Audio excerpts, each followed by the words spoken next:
A continuación, Al Pan Pan, las cosas como son.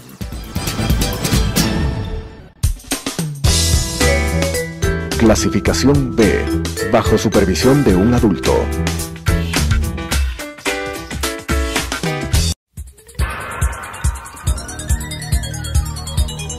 Las opiniones vertidas en este espacio por la producción y dirección del programa son de exclusiva responsabilidad de sus autores y de quienes intervienen en ellos.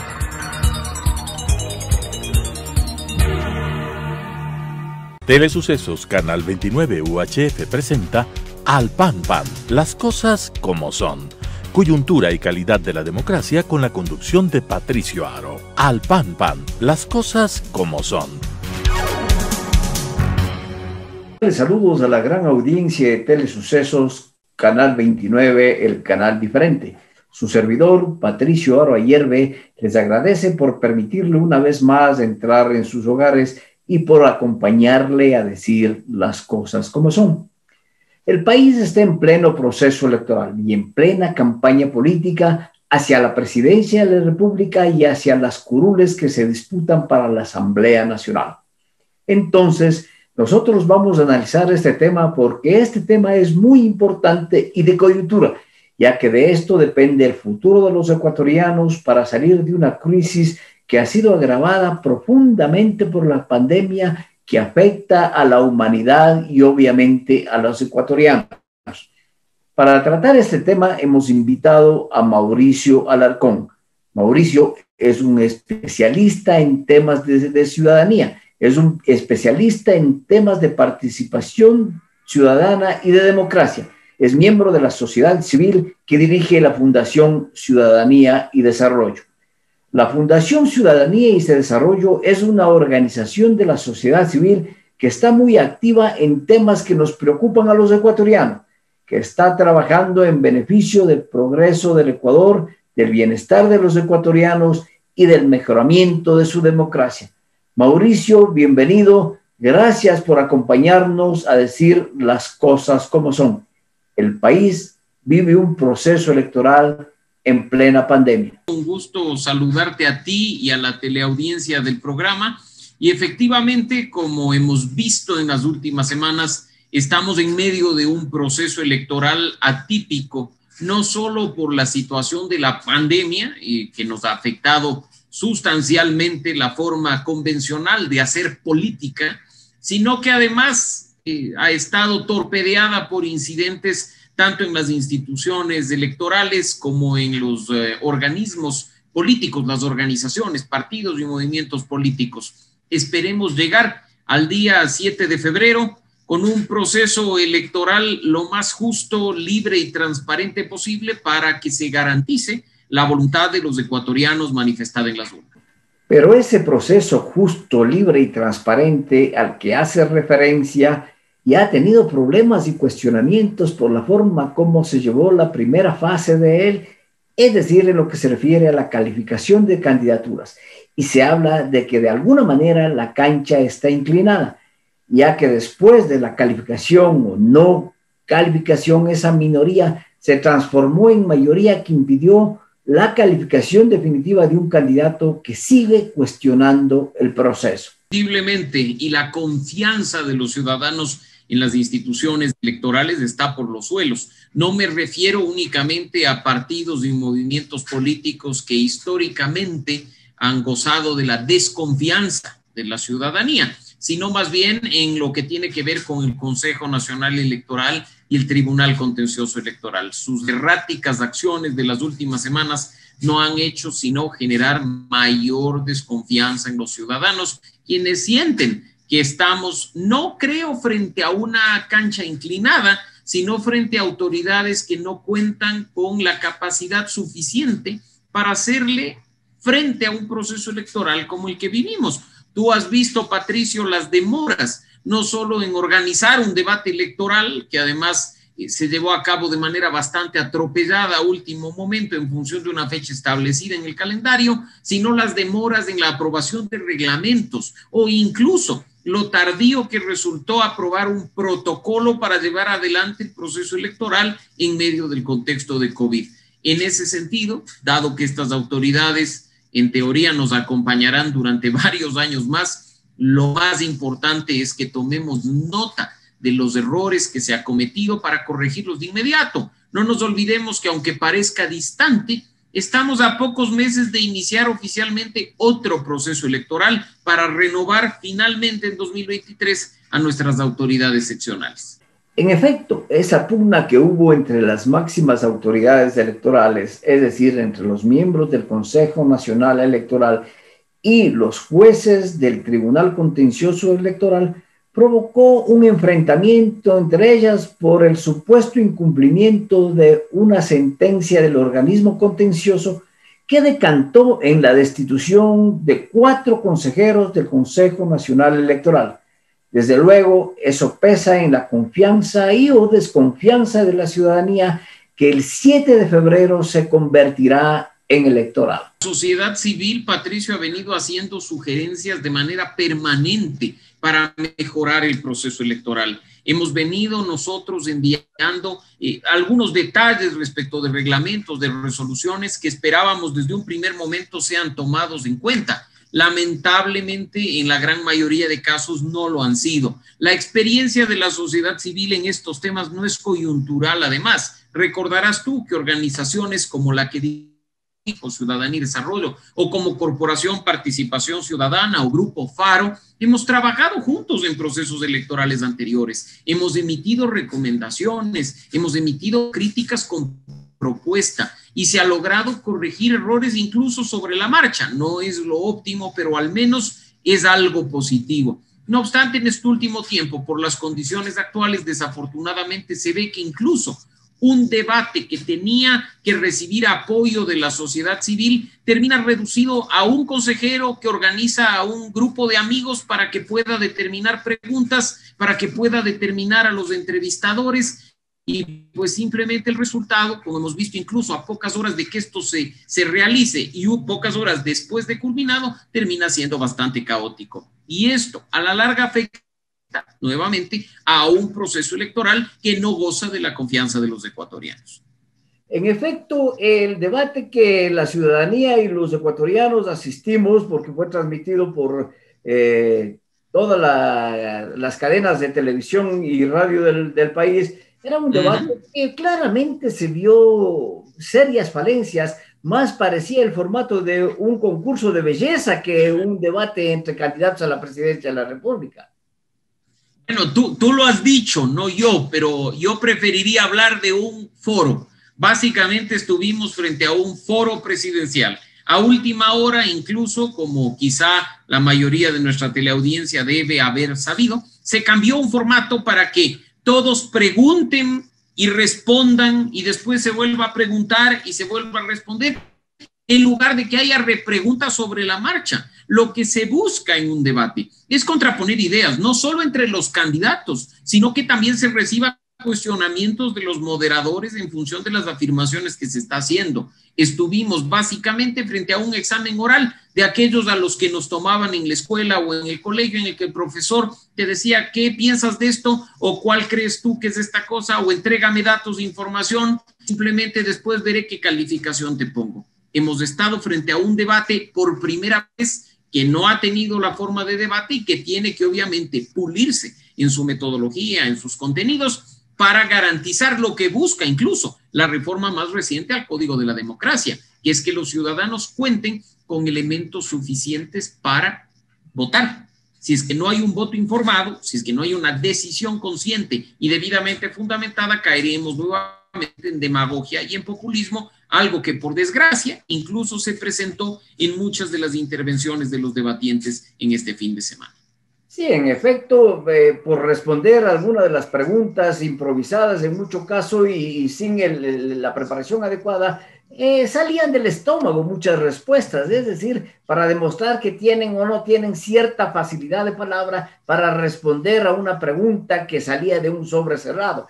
Pero siendo obligatorio el debate presidencial, está establecido en el Código de la Democracia, ¿qué hacer para mejorar? Y ya los propios candidatos a la presidencia de la República decían que hay que reformar drásticamente el Código de la Democracia y la Ley de Elecciones. Entonces, eso definitivamente son cosas que se traían de los pelos para salir de la pregunta, ¿no? E imagínate lo que es, Patricio, cuando creíamos muchos de nosotros que las reformas aprobadas en febrero de 2020 eran suficientes para llevar a cabo un buen proceso electoral, terminamos dándonos cuenta que no lo son y que tan pronto terminemos este proceso vamos a tener que sentarnos nuevamente a construir reformas a una norma electoral. Lamentablemente creo que este es el cuento de nunca acabar y en función de lo que decidan los partidos políticos, no te olvides que ellos son quienes finalmente aprueban leyes cuando están representados en la Asamblea Nacional, veremos los resultados. Hasta ahora, al menos, creo que ha habido mejoras, pero insuficientes, truncando la aspiración que muchos teníamos, que es finalmente contar con reglas de juego claras para un proceso electoral libre, justo y transparente. Robert Dahl especifica claramente que uno de los fundamentos de la democracia es precisamente el voto informado, y en el debate no se informó absolutamente nada porque no se trató de un plan de gobierno. Los moderadores y el propio esquema del debate no permitió que los candidatos presenten parte de sus planes de gobierno, sino que respondan a esas preguntas. Entonces, la ciudadanía, en mi modo de ver, no quedó informada. Y definitivamente ahí juega un rol fundamental quien se activa como moderador. Por favor, quien está moderando tiene que exigir a los participantes concreciones. El hecho de que una persona evada la respuesta o que dedique 1 o 2 minutos para hacer autobombo de su partido político no tiene sentido. Para eso está el Fondo de Promoción Electoral y las cuñas que se están distribuyendo en televisión y en radio. El debate era la oportunidad para profundizar en los escuetos planes de trabajo que han presentado a inscribir sus candidaturas o, por supuesto, contraponer y polarizar entre los distintos candidatos. Eso, insisto, lamentablemente no lo hemos visto y por el contrario, mi querido Patricio, hemos visto exabruptos de varios candidatos que, con todo respeto, obviamente han cometido hasta bloopers en el sentido de hablar de que quieren proteger la vida desde antes de la concepción. No sé si quieren en ese sentido pues proteger el derecho a las relaciones sexuales, como alguna persona lo quiso hacer en la constituyente de Montecristi, o escuchar cosas que realmente sorprenden, como al candidato Lucio Gutiérrez decir que en su gobierno se garantizó la independencia de la justicia, cuando precisamente por meterle la mano a la Corte Suprema se cayó como presidente. Pues, o sea, ese tipo de cuestiones resultan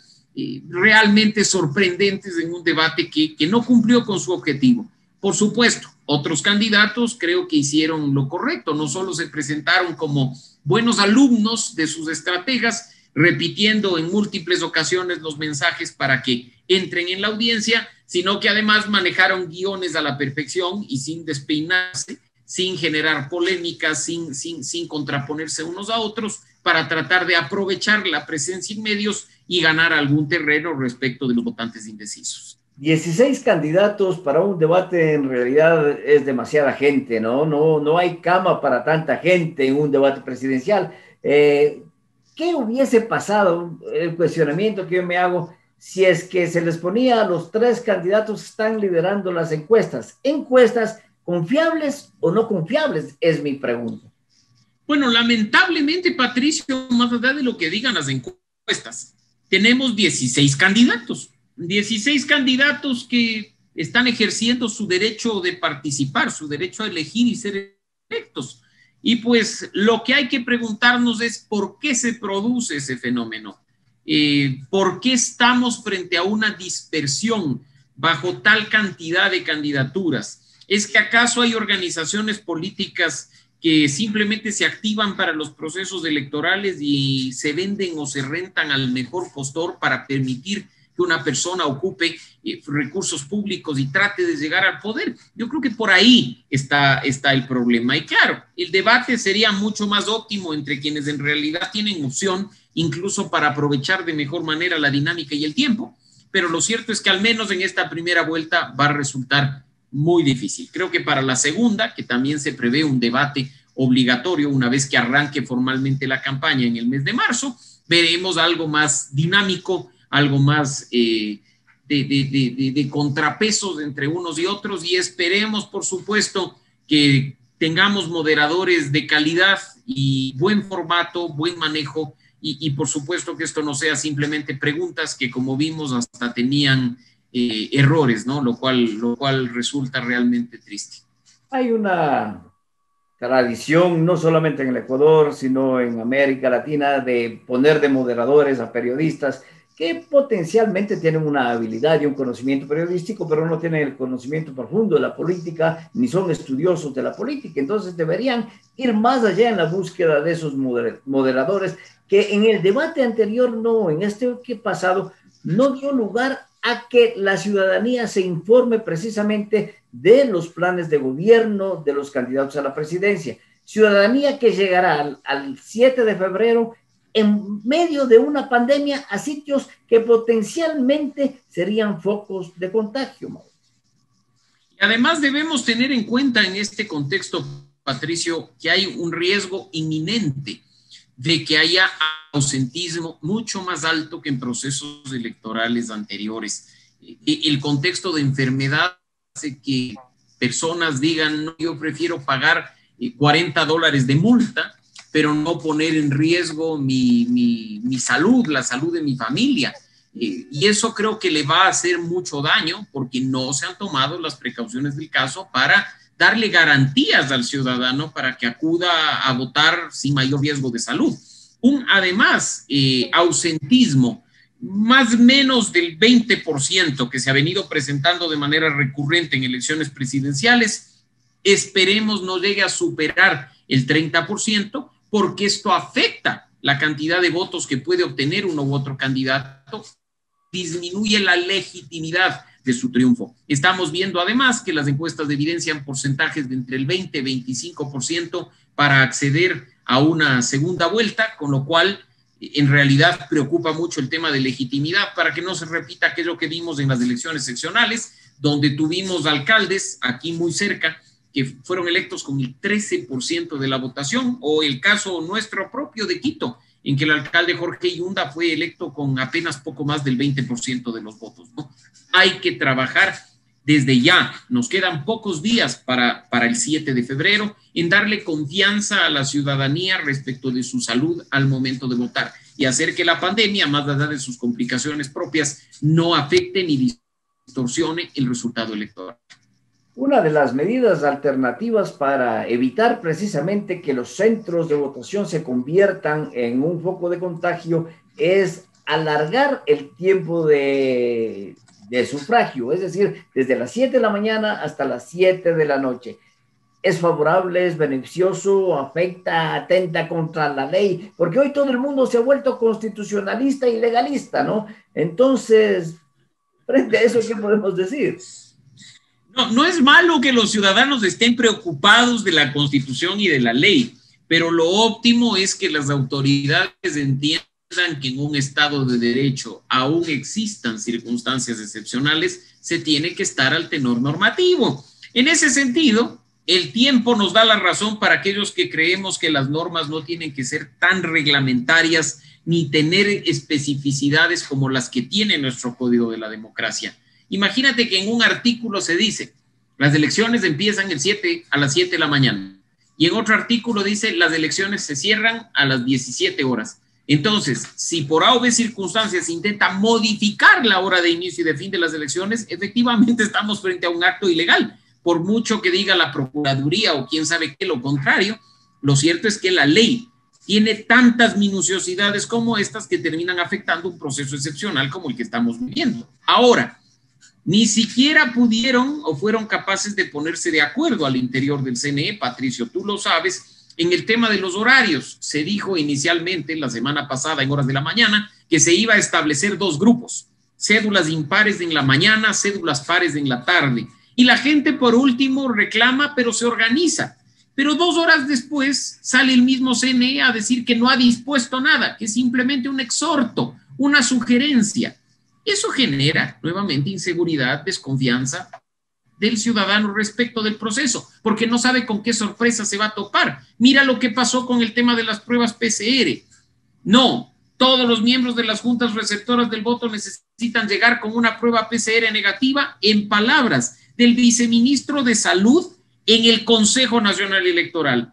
2 horas más tarde, no, nos equivocamos. No es eso, no se preocupen. Esto es para organizaciones políticas y veedores internacionales. ¿A qué jugamos? Démosle seguridad a los ecuatorianos respecto al 7 de febrero.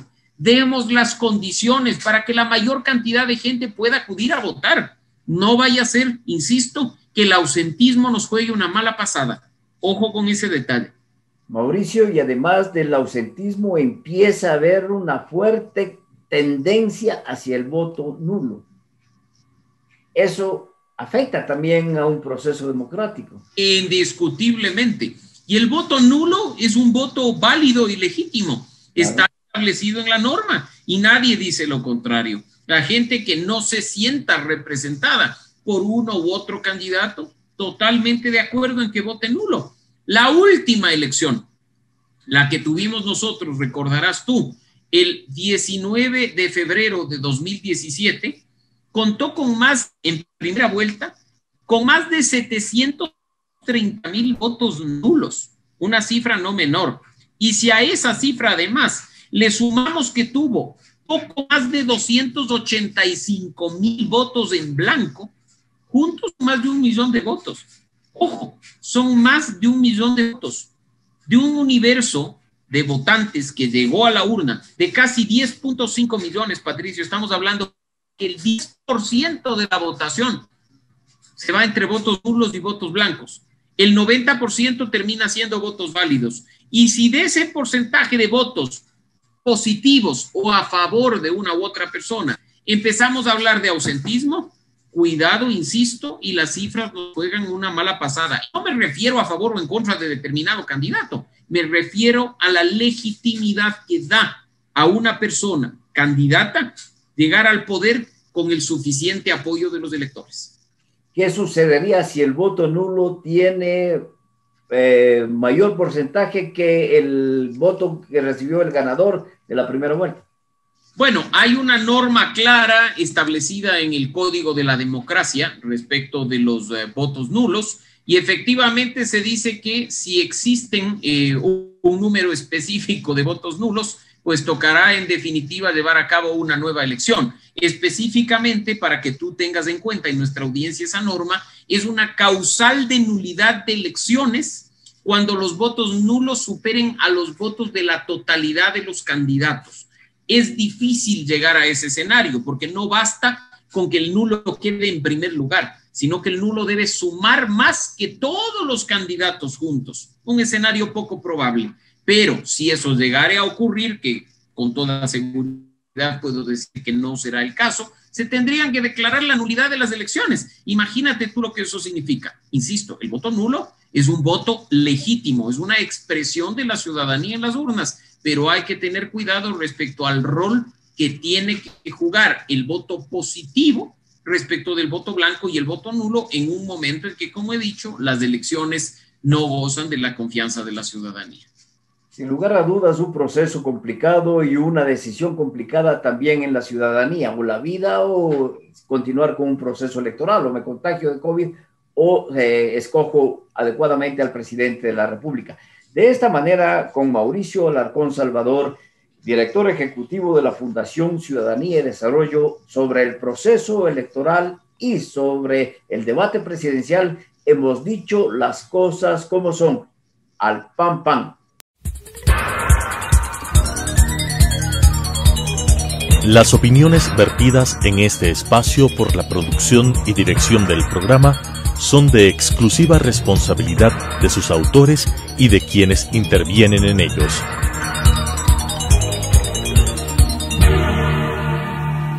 Telesucesos Canal 29 UHF presentó Al Pan Pan, las cosas como son. Coyuntura y calidad de la democracia con la conducción de Patricio Aro. Al Pan Pan, las cosas como son.